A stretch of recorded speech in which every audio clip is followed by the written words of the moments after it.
যাবো তো বলছি আপনি যদি আসামি পালিয়ে যাওয়ার পরে যান তাহলে এটা হয় না। আপনি এখানে আমি প্রায় 1 ঘন্টা এসেছি। ওসি সাহেব যে ভাষায় যেভাবে কথা বলছেন আমার কাছে আসলে মনে হয়নি যে আসলে অভ্যুত্থানের পরে পুলিশের যে ধরনের বক্তব্য দেওয়া দরকার সেই ধরনের আচরণ তিনি করেছেন। জনগণ জানবে না যে পুলিশ কাজ করছে কি কাজ করছে না, জনগণের জানার অধিকার আছে। অভ্যুত্থান তো আমরা ঘটিয়েছি, আমাদের রক্ত গেছে, জীবন গেছে, শ্রম গেছে। 18 সাল থেকে আমরা বিশ্ববিদ্যালয়ে কিভাবে আমরা রাজনীতি করেছি, মানুষের জন্য কথা বলেছি। হাসিনার আমলেও তো এইভাবে আমরা কোনোভাবে হাসিনার আমলেও তো এইভাবে শহীদ মিনারের মতন জায়গায় ঘটনা ঘটে নাই। আপনি যদি পুলিশ পাঠাইতেন আমাদের কাছে তো সেভাবে বলেন যে ভাই পুলিশ পাঠালাম, আমরা তো সেটা আপনি তো বলার সাথে সাথে তো আমার দুইটা পুলিশটা এখনো কাউকে গ্রেফতার করে আসলো না, তাহলে এত সময় লাগে বিষয়টা না। তাদেরকে যদি প্রোটেকশন দেওয়ার জন্য যায় তাহলে তো আমরা এটা মানবো না। একটা পুলিশ যে এখানে কি করলো তার এখন পর্যন্ত ঘটনা ঘটার পর ঘটনাটা কি কারণে কার্যকারণ তো থাকতে হবে, বিষয়টা কি কারণে ঘটছে, কেন ঘটছে এটা তো আমাকে বুঝতে হবে। আমি তাকে আগেই ধরবো, আমাকে তো এই বিষয়টাকে জাস্টিফাই করতে হবে।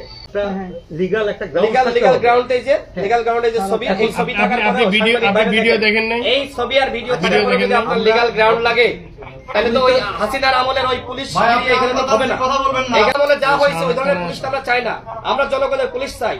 আসামি ইনস্ট্যান্ট অ্যাকশন নিতে হবে, এখানে সমস্ত তথ্য প্রমাণ রয়েছে। ঠিক আছে, আপনি আসামিদেরকে ধরেন, আপনি সাংবাদিক আসলে আপনি বলেন সাংবাদিকের সঙ্গে কথা বলবেন না, আপনি সাংবাদিকদের সামনে জানান যে আপনি কি করতেছেন। আমি আপনাকে একটা জিনিস বলি, আমাদের তো একটা মিডিয়া সেন্টার আছে, ডিসি মিডিয়া স্যার আছে। এই বিষয়ে যে কোনো বিষয়ে কোনো বক্তব্য দেওয়ার জন্য আমাদের ডিসি মিডিয়া স্যার আছে। আপনাদের এডিসি বোঝেন, আগের মতো পুলিশগিরি তো এখন করলে হবে না।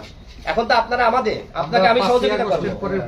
পালাবে কারা? ওরা আমরা ধরবো যে অপরাধ করছে, অপরাধের যে দায় নিবে, মানে কারো একটু দায় থাকলে তারা অবশ্যই আইনের আওতায় আসবে। আপনি নিজেই জানেন মামলা এখানে কি মামলা আপনি আমাকে একটা লিখিত একটা অভিযোগ দেন, আমি বাকিটুকু আমি করতেছি। আপনি তো বললেন যে বাকি হ্যাঁ এখন হচ্ছে সে বলছে তদন্ত করা হবে, খতিয়ে দেখা হবে, এগুলো বলতেছে। তো এটা কোনো কথা হলো ভাই? এখন আসামিটা পালিয়ে যাবে। এই ভাই এই কি কোন এই যে সাংবাদিকদের চলে যাচ্ছে, আপনি এটা বুঝা লাগবে না। ওই বিপ্লবী জাতীয় বিপ্লবী পরিষদের নেতা কর্মীরা,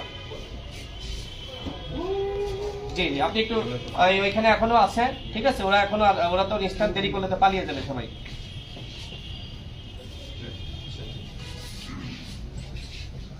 আগারটা ছুরি দিয়ে কুপাইছে, আমি আপনাকে দিতেছি, ছবিটা দিতেছি, হোয়াটসঅ্যাপ চেক করেন। আর আপনি ওসি সাহেবকে বলে দেন, হ্যাঁ আমি আছি, থানায় আছি।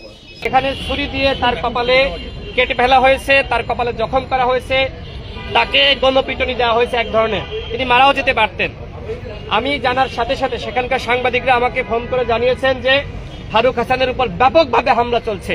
আমি জানার সাথে সাথে আমি শহীদ মিনারে যাওয়ার জন্য প্রস্তুতি নিয়েছিলাম। ইতিমধ্যে তাকে পিজিতে আনা হয়। আমি পিজিতে যাই দেখি যে ফারুকের অবস্থা অত্যন্ত খারাপ।